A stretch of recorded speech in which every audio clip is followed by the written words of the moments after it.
What if the biggest thing that's keeping you from the success that you really want is you? And even worse, maybe, what if you already know that, but don't know how you're doing it? This is really common. I see it all the time with clients. I've seen it with myself.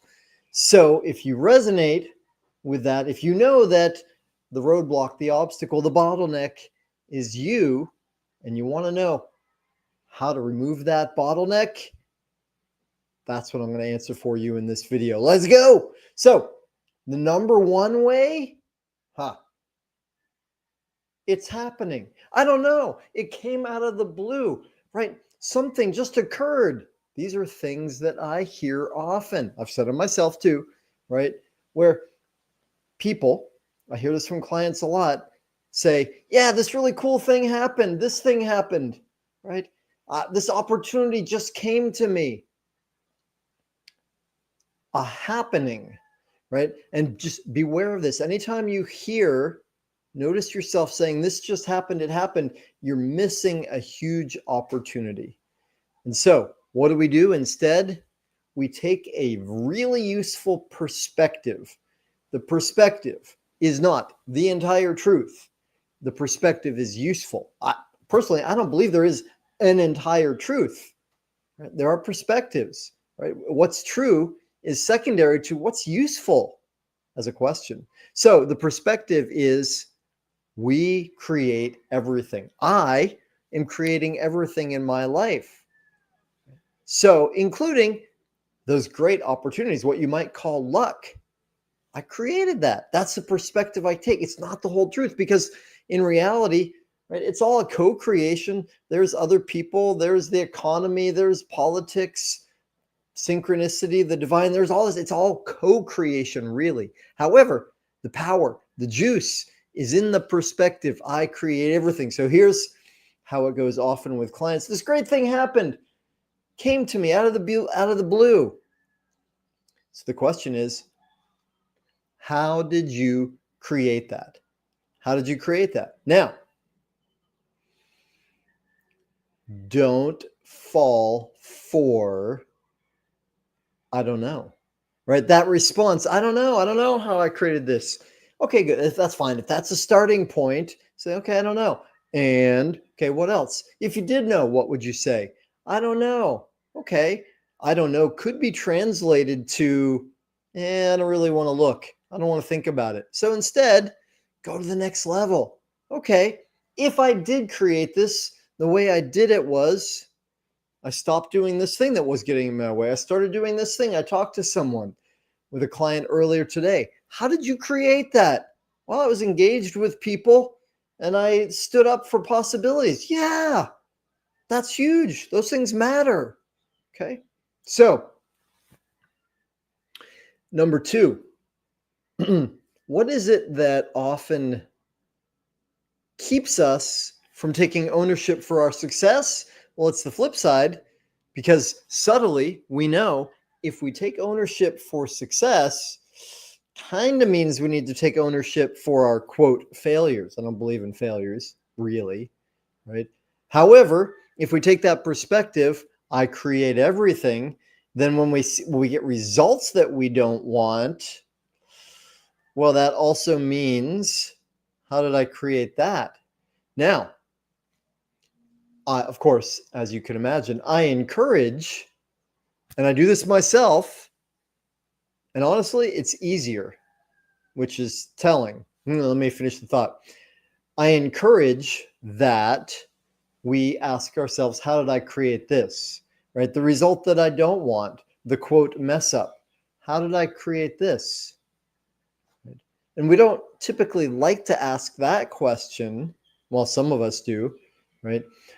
We typically don't like to, though, because then that means we're going to blame ourselves. So in order to be able to ask the question, how did I create this, and get results that I don't love, we must have innocence, right? It must not be blaming. We must not condemn ourselves, think that we are bad in some way, right? We take the innocence, like The sweet Southern grandmother says, "Oh, honey, it's not your fault. You were just doing the best you could."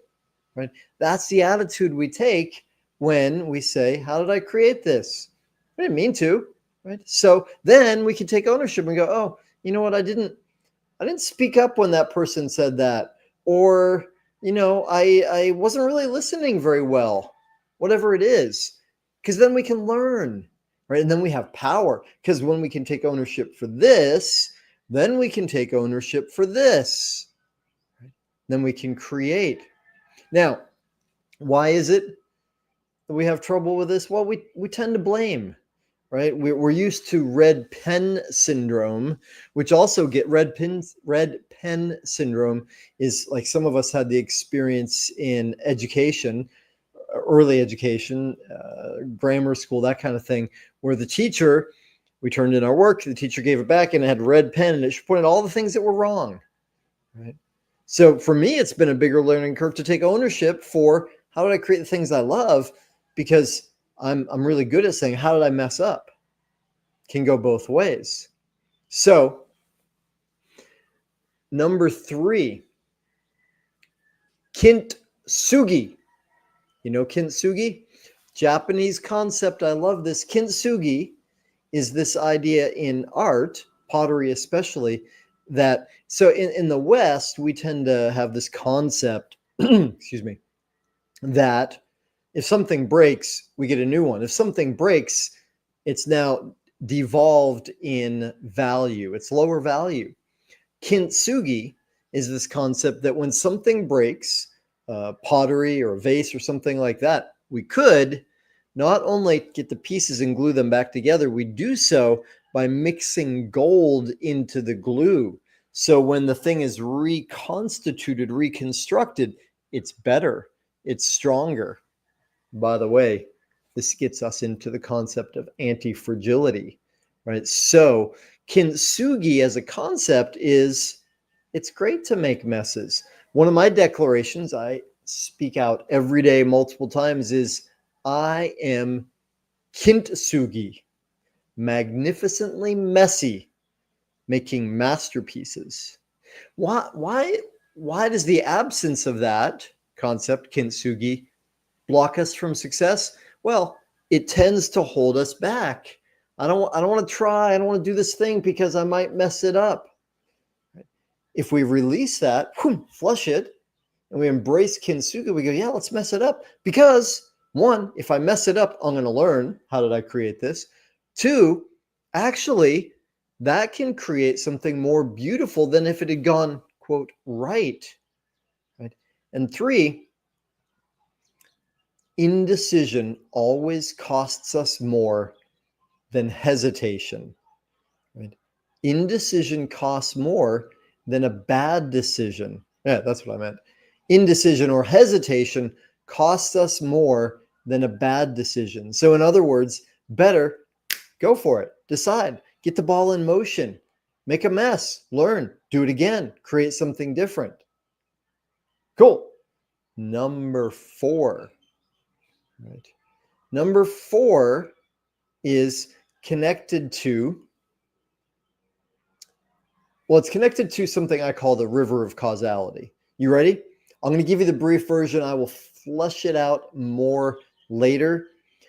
This is the river of causality is in my 30 years of personal and spiritual development, right? In $750,000 I've invested into this stuff, my own education, best mentors and teachers I could find anywhere, or I could afford.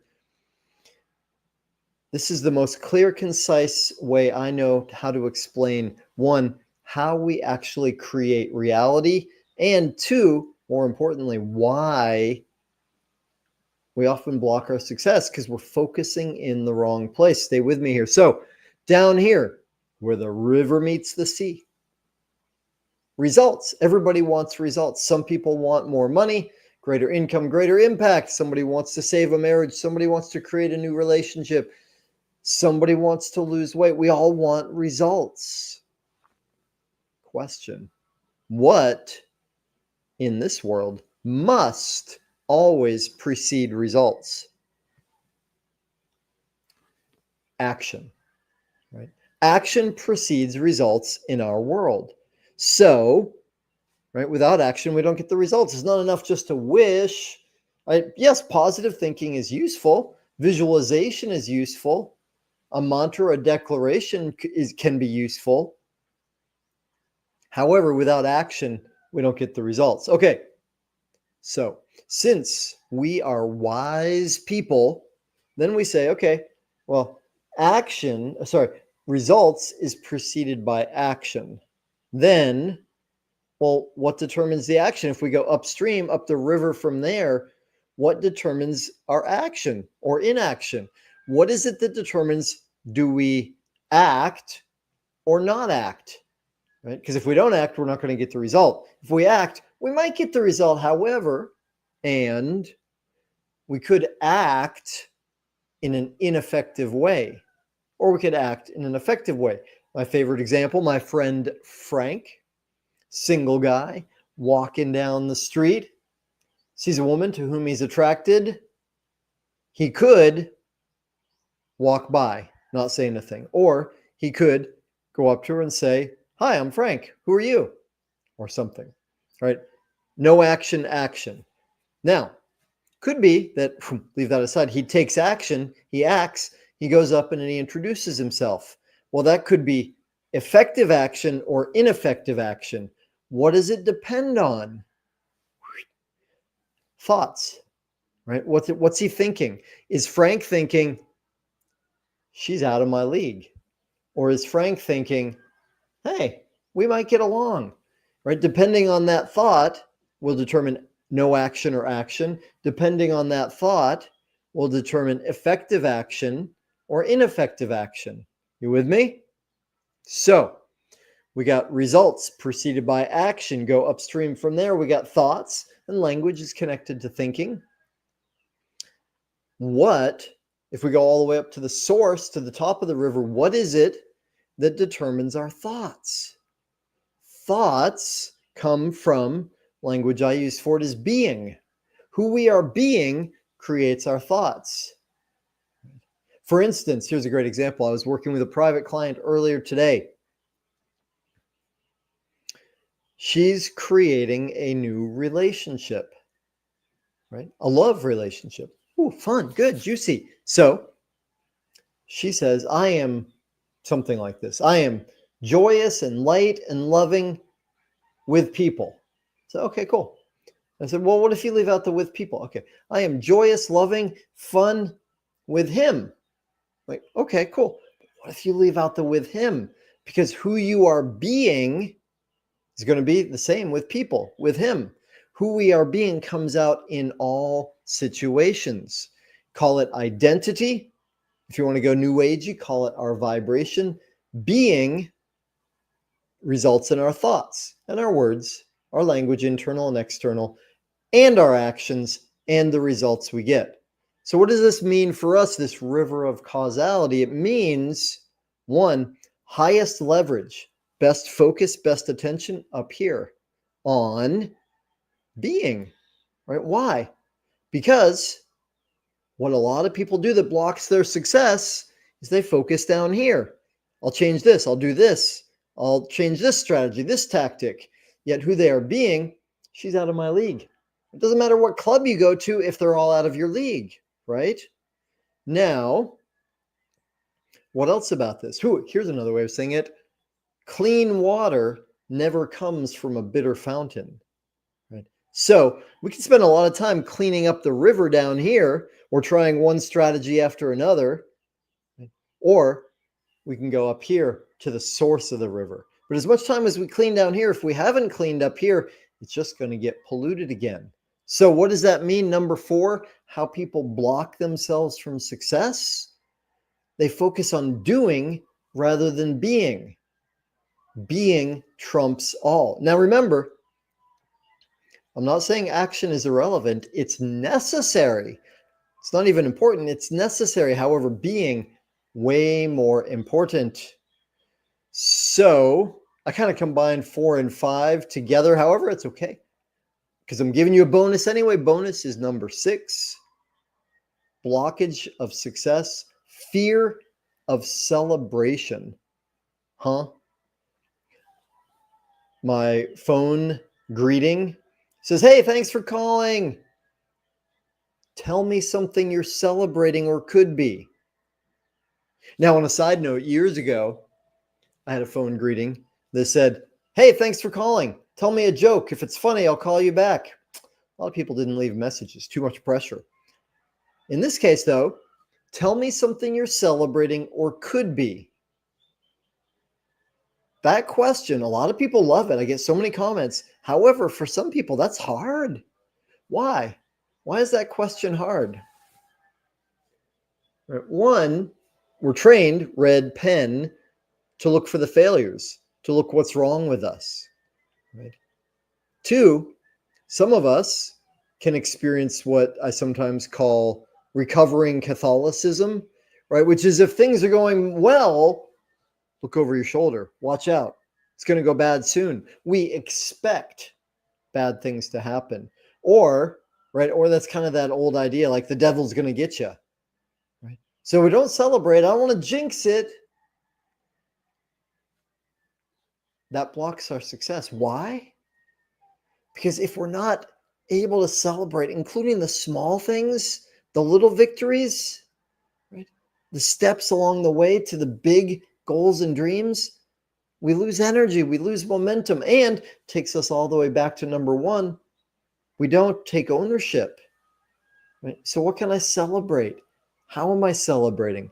I encourage you, train yourself for celebrating little things, big things. Right?